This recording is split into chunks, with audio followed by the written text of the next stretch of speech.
네, 오늘 첫 주일이고 신년 주일입니다. 2025년 뉴스에서는 매일같이 연말 연초에 되면서 어두운 경제 환경을 말하고 또 곤란한 정치 그런 이야기 가운데 참 캄캄한 시간을 국가적으로나 또 개인적으로나 보내고 있지 않은가 생각을 합니다. 저는 우리 세길교회 성도님들이 새해 많은 은혜와 축복을 누렸으면 좋겠습니다. 할렐루야. 그래서 오늘 신년주일 말씀이 복 있는 사람입니다. 따라합시다. 복 있는 사람이 됩시다. 여러분, 내가 복을 받으려고 막 쫓아간다고 내가 복을 받는 게 아니더라고요. 내가 복 있는 사람이 되면 복이 저절로 나에게 오는 거예요. 그래서 여러분, 복 있는 사람이 올 한 해 되시기를 주의 이름으로 축복합니다. 우리나라 사람들은 복을 참 좋아하죠. 그래서 여기저기 주머니나 문에나 뭐 여기저기 복자를 많이 써놓습니다. 꼭 저 이스라엘 사람들은 하나님의 말씀을 이 벽에 문에 무슨 뭐 막 타서 붙여놨거든요. 우리나라는 하나님의 말씀이 아니라 복자를 여기저기다 이렇게 많이 써붙여요. 우리 조상들이 왜 이렇게 복자를 좋아했나 생각을 해보니까 문득 그런 생각이 들었어요. 우리나라는 너무 가난하고 못 먹고 힘들어가지고 그렇잖아요, 그렇지? 그러니까 늘 바라는 게 뭐냐? 복 받는 걸로 소원한 거예요. 예. 그래서 늘 복자 써놓고 저 복이 좀 받았으면 좋겠다. 그리고 이 바라본 것이 복자 같아요. 그래서 이 복자를 한문으로 여러 가지 해석을 하더라고요. 여러분 원래 한문의 복자 보면 이렇게 한일자에다가 입구자에다가 밭전자가 있잖아요. 옆에 이렇게 이게 있고 이게 뭐냐면 한 사람이 입을 먹여 살릴 수 있는 밭만 있어도 복이라 이거예요. 그렇게 해석을 할 수도 있고. 근데 그 옆에 뭐가 있냐면 이렇게 된 게 있잖아요. 이게 뭐냐? 제단이에요, 제단. 그래서 하나님을 예배하고 섬기는 것이 복이라고 생각을 했고, 또 한편으로는 한 사람이 입만 먹여 살리는 밭이 있어도 복이라는 거야. 그러니까 여러분 얼마나 우리는 어쩌면 중국에서도 이 먹고 사는 게 힘들면 복자를 그렇게 표현했을까 하는 생각이 듭니다. 여러분 우리나라 너무 가난하니까 복을 그렇게 사모했던 것 같아요. 근데 여러분 성경에서 말하는 복이라는 건 뭘까요? 성경에서 말하는 복. 성경에 이 복자를 두 가지 단어로 사용을 합니다. 히브리어로 하나는 바라크라는 단어이고 하나는 에슈레이라는 단어를 씁니다. 근데 이 바라크하고 에슈레이하고 조금 의미가 좀 달라요. 같은 복이지만 이 바라크라고 하는 히브리어는 축복하다, 찬양하다 라고 하는 뜻을 가지고 있습니다. 그래서 성경에서 하나님께서 사람들에게 축복을 내리실 때 그때 바라크라는 단어를 쓰고 또 하나님의 백성들이 하나님을 찬양할 때도 이 바라크라는 단어를 씁니다. 그래서 창세기 12장 2절에 보면 하나님께서 아브라함을 축복하시잖아요. 내가 너를 큰 민족을 주고 되게 하고 내게 복을 주어 내 이름을 창대케 하리니 너는 복이 될지라 이렇게 말하잖아요.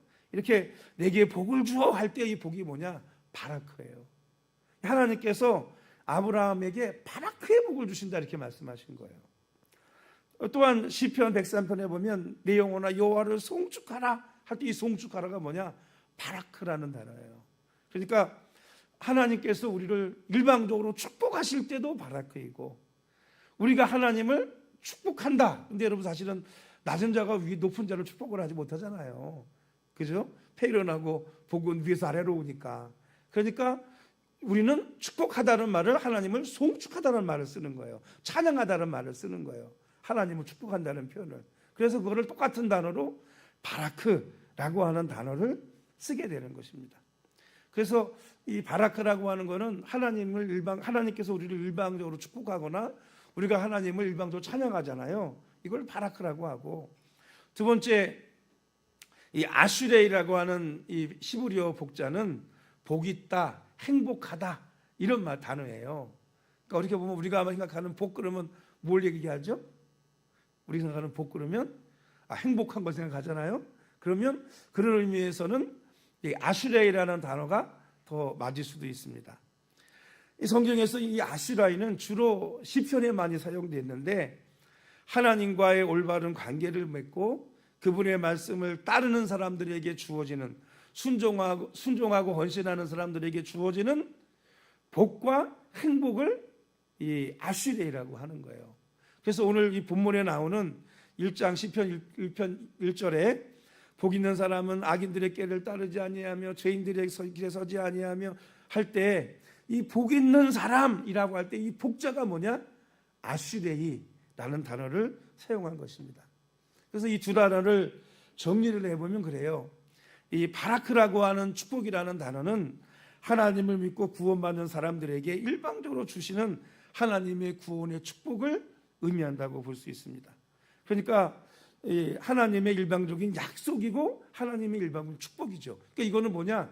하나님의 은혜의 복이라고 볼 수 있어요. 그러니까 우리가 일방적으로 받는 거 복은 복이지만 그걸 뭐라고 얘기해요? 은혜라고 얘기하잖아요. 구원받는 것도 하나님의 일방적인 축복이죠. 그러니까 은혜잖아요. 그러니까 하나님이 우리에게 일방적으로 축복하시고 약속하시고 구원해 주시는 거, 그거를 바라크라고 하는 거예요. 여러분, 오늘 저와 여러분들은 이 바라크의 축복을 받았어요, 안 받았어요? 이미 여러분, 저와 여러분들은 바라크의 축복을 받은 사람들이에요. 예수님 믿고 죄사함 받고 구원 받고, 그래서 하나님의 은혜를 받은 사람들은 이미 바라크의 축복을 받은 사람들이다라고 볼 수 있죠. 두 번째, 근데 이에 반해서 이 아슈레이라고 하는 이 복 있는 사람은 할 때 이것은 뭐냐면 그냥 하나님이 일방적으로 막 주시는 것이 아니고 복을 받을 만한 그릇이 되고 복을 받을 만한 일을 하고 복을 받을 만한 뭔가가 돼야 주시는 것이 바로 뭐냐? 이 아슈레이라고 하는 복이라는 거예요. 여러분, 저와 여러분은 이미 바라크의 복을 받았지만 여러분, 이 아슈레의 복도 받을 수 있는 그런 저와 여러분이 되기를 주님의 이름으로 축복합니다. 이 아슈레이라는 축복은요, 하나님께서 누구에겐 주고 뭐 누구 안 주고 하는 게 아니에요. 하나님이 우리 앞에 뭘 주셨느냐? 복과 저주를 주셨어요, 이미. 그래서 하나님께서 이 복과 저주를 우리 앞에 놓아두시고 너희 보고 뭐 하라는 거예요? 선택하라는 거예요.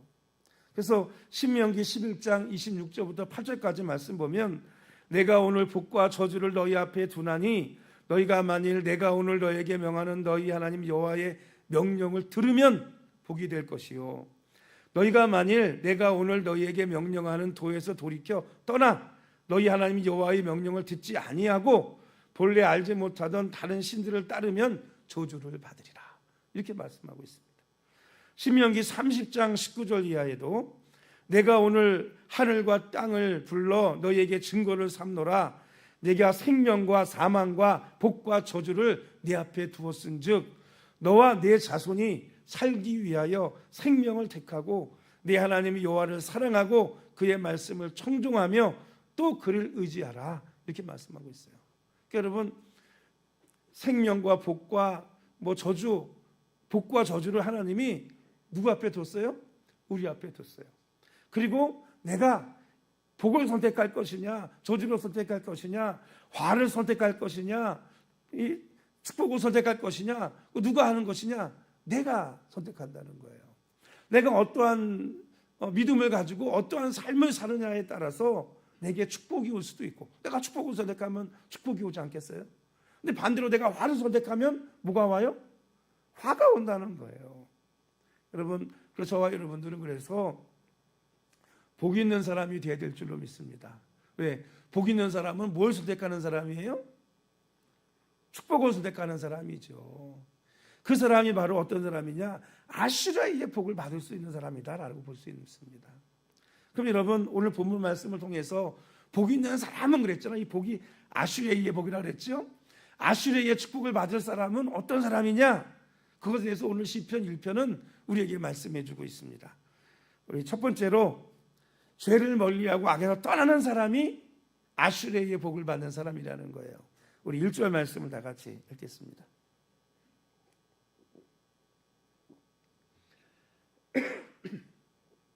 (1절) 말씀 다 같이 읽겠습니다. 시작.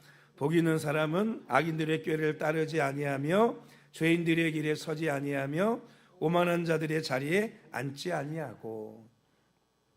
첫 번째, 복 있는 사람이 되려고 하면 여러분 죄악에서 떠나야 된다는 것입니다. 가장 먼저 해야 될 일이 그런 거예요. 죄악에서 떠나는 거. 악인들의 악한 계획에 동참하지 말라는 거예요. 죄인들의 길에 쫓아가지 말라는 것입니다. 오만한 자들의 자리에 앉지 말라는 거예요. 여러분, 악인들이 악한 계획에 동참하지 말라는 거예요. 사람들이 얼마나 여러분 악한 계획을 세웁니까? 그죠?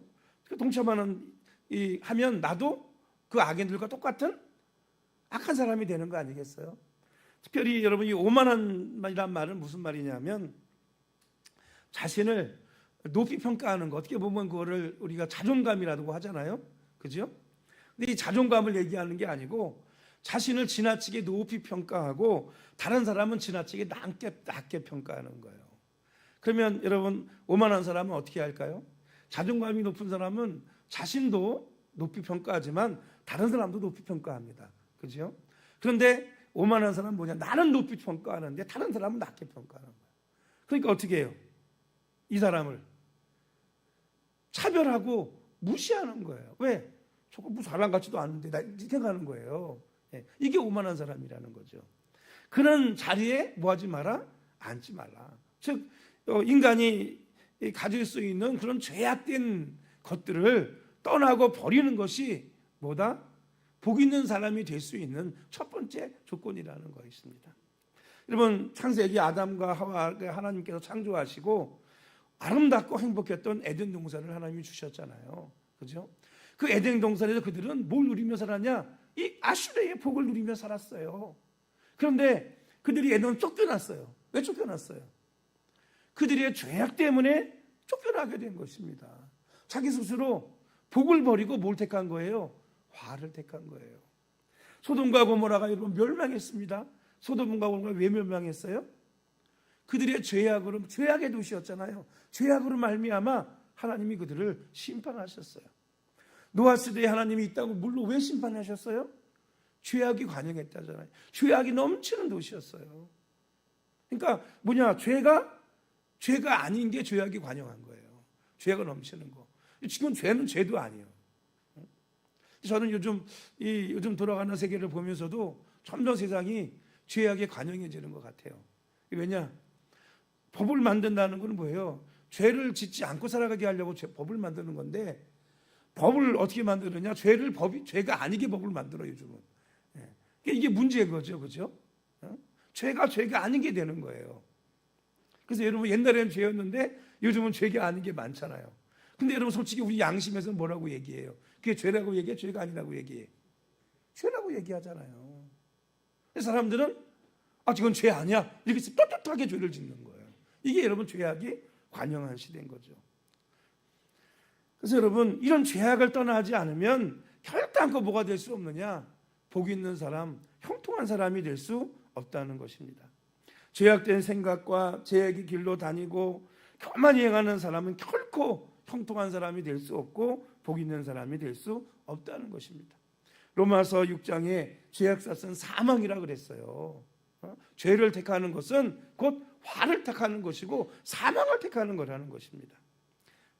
여러분, 요즘 저녁 기도회 구약 성경 우리 마지막 책인 말라기서를 나가고 있거든요.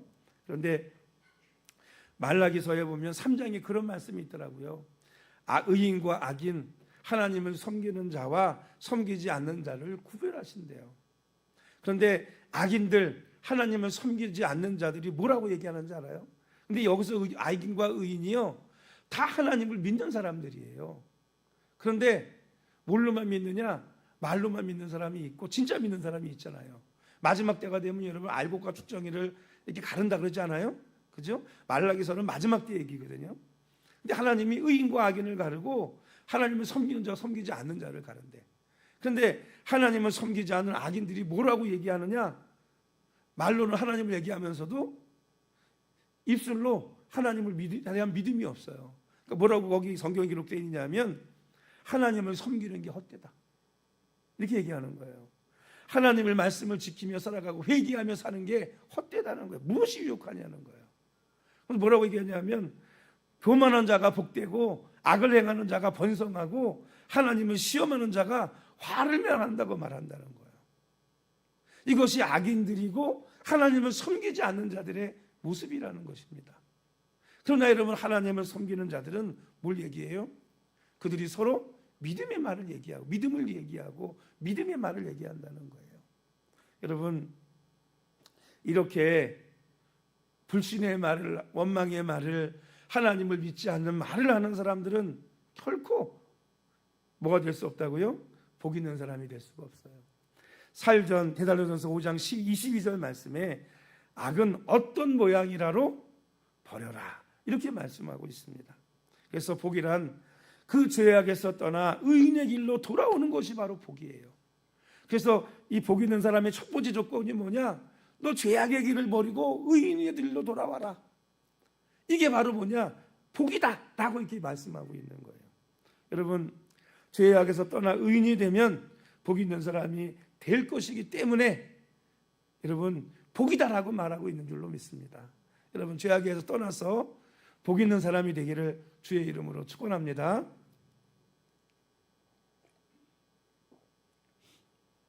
2025년도에 하나님, 4년도에까지 지금까지 하나님이 기뻐하지 않는 내 마음에 걸리는 죄악이 있다면 하나님 앞에 회개하고 그리고 복 있는 사람으로 나올 수 있기를 주의 이름으로 축원합니다.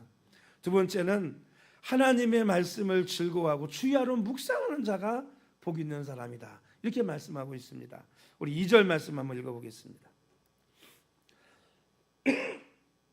우리 합독하겠습니다. 오직 여호와의 율법을 즐거워하여 그의 율법을 주야로 묵상하는도다. 이 복 있는 사람은 하나님의 말씀을 즐거워하고 그 말씀을 주야로 묵상하는 사람이라는 거예요. 이런 묵상이라는 게 뭐냐? 하나님의 말씀을 그냥 읽고 지나가면 여러분, 남는 게 있어요, 없어요? 남는 게 없어요. 어떻게 해야 되느냐 하면 그 말씀을 깊이 생각하고 마음속에 되새기는 것을 의미하는 거예요. 여러분, 올해 새해 말씀 뽑으셨죠? 새해 말씀? 여러분, 거기 새해 말씀 뽑는 데는 여기는 다 축복의 말씀만 있습니다. 저주의 말씀이란 없어요. 요즘 어떤 분들은 이 말씀 뽑는 거를 반대하는 분도 있더라고요. 하나님 말씀 어떻게 뽑아서 선택을 하냐, 이렇게 생각하는 분도 있는데 저는 그렇게 생각하지 않습니다. 성경 66권의 축복의 말씀이 다 하나님이 누구에게 주신 축복의 말씀이에요? 나에게 주신 축복의 말씀이에요. 근데 나에게 그 말씀이 이루어지려면 어떻게 해야 되느냐? 그 말씀을 내가 믿어야 내 것이 되는 거예요. 그렇죠? 믿어야 된다고요. 그러니까 여러분, 그 말씀을 여러분 마음속에 깊이 묵상하고 되새기고 암송하고 그 말씀을 여러분의 것으로 만드십시오. 그리고 그 말씀을 여러분에게 적용하세요. 적용한다는 게 뭐예요? 그 말씀대로 살아간다는 거예요. 그러면 그 말씀대로 뭐 하든가 이루어지는 거예요. 할렐루야. 이게 바로 뭐냐? 묵상입니다. 묵상. 성경의 1189장 이 수많은 성경 구절 안에 얼마나 많은 축복의 말씀들이 많지만 나는 왜 못 누리고 살아가요? 때로는 그 말씀이 내 것이 되지 않으니까 그런 거예요. 내 것이 되지 않으니까. 여러분, 올해 주신 한 말씀이라도 그 말씀이 내 것이 되면 놀라운 기적의 역사가 일어날 줄로 믿습니다. 할렐루야. 묵상하고 여러분 마음속에 되새기고 그 말씀을 여러분의 것으로 만들고 믿으시기 바라요. 그럴 때 하나님의 말씀이 깨달아지고 그 말씀이 우리의 삶 속에 적용되어져서 그 말씀이 우리의 삶 가운데 이루어지는 놀라운 역사가 일어나게 될 줄로 믿습니다. 이렇게 하나님의 말씀을 묵상할 때 오늘 우리는요, 하나님을 가까이 할 수 있는 성도가 되는 것입니다. 그래서 율법을 주야로 묵상하는 게 복이다. 왜 복이냐? 하나님을 그렇게 가까이 갈 수 있고 하나님을 알아갈 수 있고 하나님을 배워갈 수 있거든요. 여러분, 하나님을 가까이함이 복이다. 시편 73편에 말씀하고 있어요. 또 하나님을 가까이하면 하나님도 너희를 가까이 하시리라, 이렇게 말씀하고 있습니다. 여러분, 하나님이 뭐예요? 하나님 자체가 복입니다. 할렐루야. 하나님 자체가 축복이에요. 그 하나님의 축복, 그 되시는 그 하나님을 내가 가까이 하면 내가 뭐가 될까요? 내가 복을 받지요. 내가 복이에요, 복. 우리 검단지 목사님들이 저하고 친하게 지내는 분들이 많아요. 친하게 지내는 분들이. 그러면서 그분들이 가끔 하는 말씀이 있어요. 조 목사랑 가까이 지내면 손해 볼 일이 없어. 그렇게 얘기합니다. 저랑 가까이 지내면 뭔가를 얻어가고 배워가고 유익을 얻지 손해 볼 일이 없다는 거예요. 그러니까 저랑 친하게 지내죠. 그죠? 여러분, 하나님을 가까이 하면 손해 볼 일이 있을까요? 여러분, 세상 친구를 가까이 하고 사기꾼을 가까이 하고 마귀를 가까이 하면 맨날 거짓말을 당하고 사기 당하고 맨날 빼앗기고 맨날 시험 당해. 그런데 하나님을 가까이 하면 하나님 안에는 은혜가 있고 하나님 안에는 축복이 있습니다. 그 하나님 안에 모든 게 다 들어있어요. 그렇잖아요? 그러니 여러분, 하나님을 가까이 하고 그러면 하나님도 나를 가까이 하시고 그러면 나에게 뭐가 될까요? 뭐가 돼? 복이 된다니까요. 복이. 제가 그래서 우리 나들이 화장품 회장님하고 제가 친하게 지내잖아요. 장로님하고. 그러니까 여러분, 선물 그렇게 비싼 거 드릴 수 있는 거예요. 저 때문에 우리 노예 사모님들도 1년에 한 번씩 그거 화장품 받으세요. 왜? 그거 돈 주고는 못 사잖아요. 비싸서. 못 사잖아요. 근데 그냥 거의 그냥 찬조해 주시다시피 그냥 주시니까. 그러니까 그 회장님을 가까이 하는 것이 뭐예요? 저한테. 하나님도 그분만 가까이 하면 또 복이잖아요. 그죠? 그런데 하나님을 가까이 한다고 생각해 보세요. 프랑스 왕 사를리 9세가 토르쿠아토 타소 시인에게 물었습니다. 그대는 가장 행복한 자가 누구라고 생각하는가 물었어요. 그 타소가 말하기를 하나님이라고 했어요. 그러자 이 왕이 하나님 말고 인간 중에서 누가 더 행복하냐라고 물었습니다. 그랬더니 타소가 서슴지 않고 그야 하나님께 가장 가까이 하는 사람이 행복한 사람입니다. 이렇게 말하더라는 거예요. 할렐루야.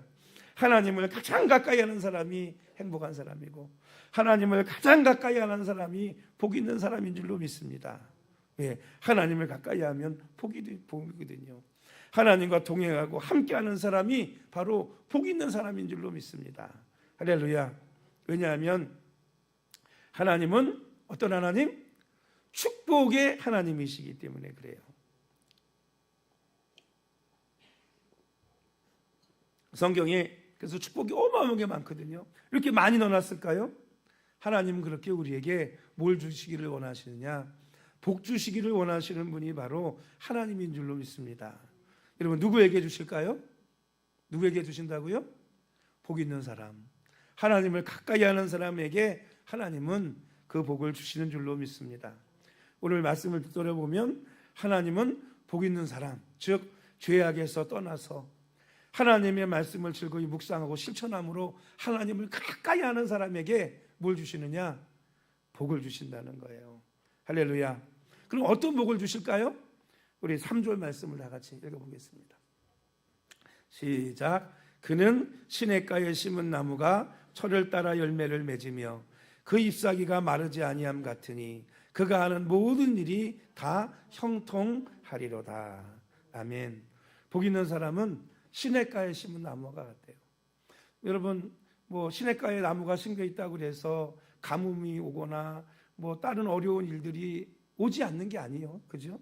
가뭄도 오고 특히 이스라엘은요, 이게 이른 비와 늦은 비, 그때 외에는 별로 비가 안 와. 무슨 얘기인지 아세요? 그러니까 이 시냇가가 물이 흐르는 데가 아니면 하나님이 비를 주지 않으면 곡식이 나지도 않는 곳이에요. 자랄 수 없는 곳이에요. 그런데 그런 곳에서 이 시냇가에 심은 나무는 가뭄이 오더라도 뭐가 없어요. 걱정이 없어. 왜? 시냇물에 뿌리를 내려가지고, 여러분, 저도 이 화초를 우리 교회 많잖아요. 제가 물을 주는데 물을요 며칠만 늦게 주잖아요. 이파리가 떨어져. 신기해요. 물을 며칠만 안 주잖아요. 그러면 이파리가 떨어집니다. 심아리가 없어 떨어져. 이게. 그러니까 여러분, 잎이 떨어지지 않아요. 철을 따라 뭘 맺어요?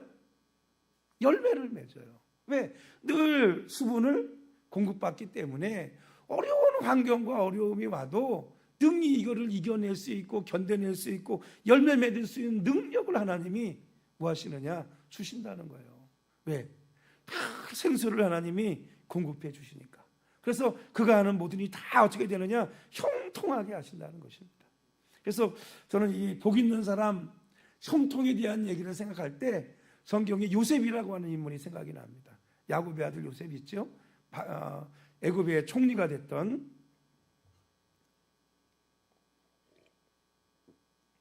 이 요셉은 야곱의 막내 아들로 태어났습니다. 베냐민 태어나기 전에 베냐민을 나중에 낳았으니까요. 그래서 거의 뭐 11번째 아들인데 이 야곱이 너무 편애를 해가지고 야곱이 뭐 색동 옷 입히고 내 유산은 다 네 거다. 네가 내 장자다. 그리고 너무 편애를 하니까 배다른 형제들한테 미움을 받았어요. 그래가지고 이 형제들이 요셉이 혼자 있을 때 그를 죽이려고 빈 우물에다가 집어넣었다가 그래도 어떻게 형제를 죽이냐 우리 손으로. 그래서 애굽에다가 노예상한테 돈 주고 팔아요. 그러니까 여러분 얼마나 이게 꼬인 인생입니까? 꼬여가지고 애굽에 보디발 장군의 집에 노예가 됩니다. 한 가족의 부족의 사랑받던 아들이. 근데 이게 여러분 되게 꼬이고 어려운 일이잖아요. 안 된 일이잖아요. 그래서 성경을 보면 뭐라 그러냐면 하나님이 요셉과 함께 하심으로 형통하였더라. 아니 애굽에 팔렸는데 뭐가 형통하냐 이거예요. 근데 형통했대. 근데 보면 요셉이 그 집의 노예가 돼서 종으로 어떤 일을 맡아서 하잖아요. 그러면 하는 일마다 다 잘 되는 거예요.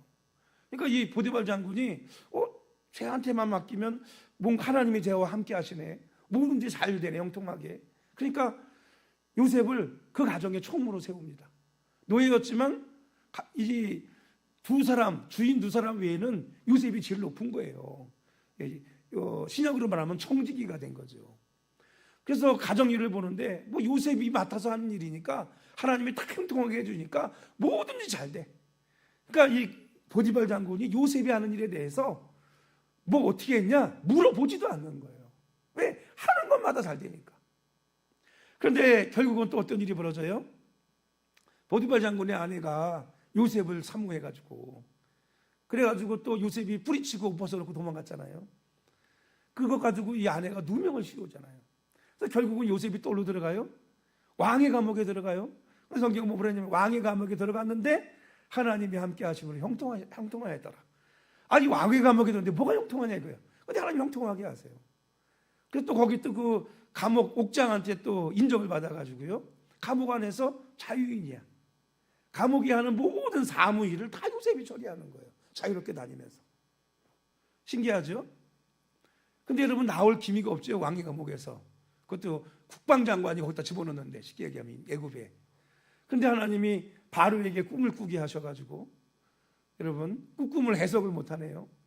결국 요셉이 그 꿈을 해석하러 바로를 만나게 되고 바로가 요셉의 모습을 보고요. 너는 하나님의 영이 충만하다. 하나님이 너와 함께 하신다. 너 같은 자를 우리가 어떻게 만날 수 있겠느냐. 네가 이 나라를 다스려라. 7년 6년 동안에 이 나라를 구원해라. 그래가지고 졸제의 감옥에서 뭐가 됐느냐. 그 당시 애굽은 그 시대를 제패했던 국가잖아요. 그 나라의 국무총리가 됐습니다. 왕이 바로가 내가 너보다 높은 건 보좌밖에 없다. 인장반지 왕의 인장반지까지 뽑아서 주고 왕의 수레를 태우고 다 그 앞에 머리를 조아리게 했습니다. 여러분 불통한 것 같은데 어려운 일을 당한 것 같고 억울한 일을 당하고 꼬인 것 같은데 하나님이 그 안에서 함께 하시니까 하나님이 형통하게 하셨다는 거예요. 결국은 뭐가 됐어요? 애굽의 국무총리가 돼서 여러분 7년 6년 동안의 세상을 구원하는 구원자가 되었다는 것입니다. 여러분 이게 바로 복 있는 사람인 것 같아요. 안 되는데 되게 하시는 하나님, 형통케 하시는 하나님. 할렐루야. 문제가 없고 억울한 일을 안 당하는 건 아니에요. 근데 하나님이 그 안에서 뭐하게 하신다? 형통하게 하신다. 그게 바로 뭐냐? 복 있는 사람이에요. 오늘 여러분 2025년 여러분 뭐 온 세상이 다 어렵고 힘들다는데 우리만 뭐 하늘에서 막 돈이 떨어질까요?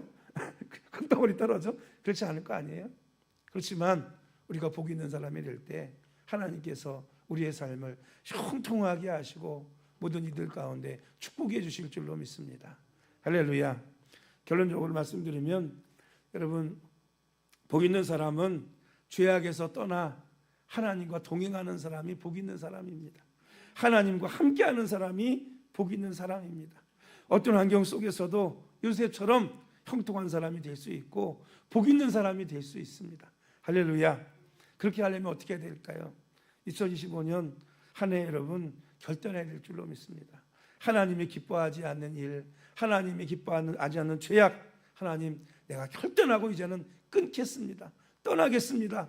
결단하고 여러분 죄악에서 떠나야 될 줄로 믿습니다. 두 번째는 하나님과 동행하기 위해서, 하나님께 가까이 하기 위해서 늘 하나님 말씀 묵상하고 그 말씀을 내 삶에 적용하고 그 말씀대로 우리가 살아가고자 할 때 하나님께서 여러분 우리와 함께 하시고 하나님의 그 선한 힘, 선한 능력이 어두움 가운데 빛을 비춰서 감싸주시듯이 그 하나님의 선한 능력이 우리를 끌어안아 품어주시듯이 우리를 품어서 하나님께서 이끌어주시고 인도해 주실 줄로 믿습니다. 할렐루야. 제가 옛날에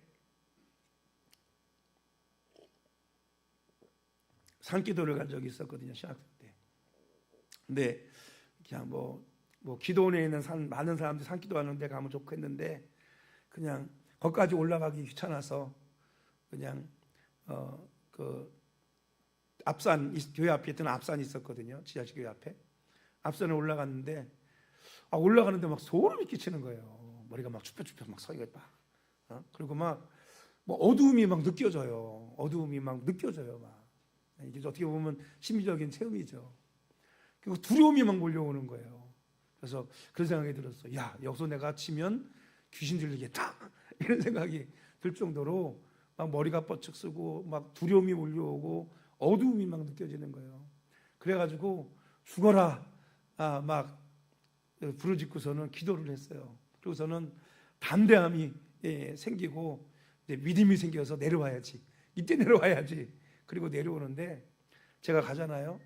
쫙 내려가는데 꼭 배가 바다 위를 달리면 어떻게 물살이 쫙 갈라지듯이요.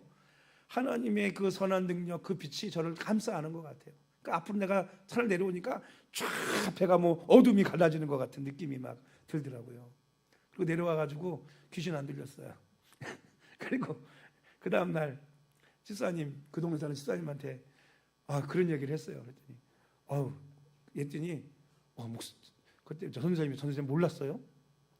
거기가 굿하고 그래서 막 그 나무에 막 이렇게 묶어놓는 거 있잖아요. 막 그 묶어놓고 그리고 뭐 이렇게 굿하고 하면 갖다 밥 버리고 국수 버리고 하는 데 있잖아요. 그게 거기래. 거기다 갖다 버리는 데래요. 예? 그래서 제가 깜짝 놀랐어요. 그래요? 그것도 모르고 거기 올라갔다가 아이고. 예? 여러분 이 세상은 거기뿐만 다 어둡습니다. 영적으로 이 시대는 혼란하고 어두워요.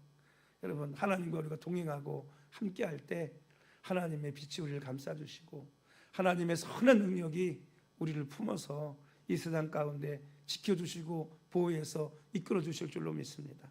그리고 어떤 어려움이 있어도 하나님 화가 복이 되게 하시고 그 어려움 속에서 하나님이 형통하게 하시는 그런 놀라운 축복이 저와 여러분에게 있을 줄로 믿습니다. 올 한 해 여러분 복 있는 사람이 되었으면 좋겠어요. 옆 사람한테 인사합시다. 복 있는 사람이 됩시다. 여러분 복 있는 사람이 됩시다. 그럼 올 한 해 하나님께서 우리를 형통한 길로 축복의 길로 인도해 주실 줄로 믿습니다. 기도하겠습니다.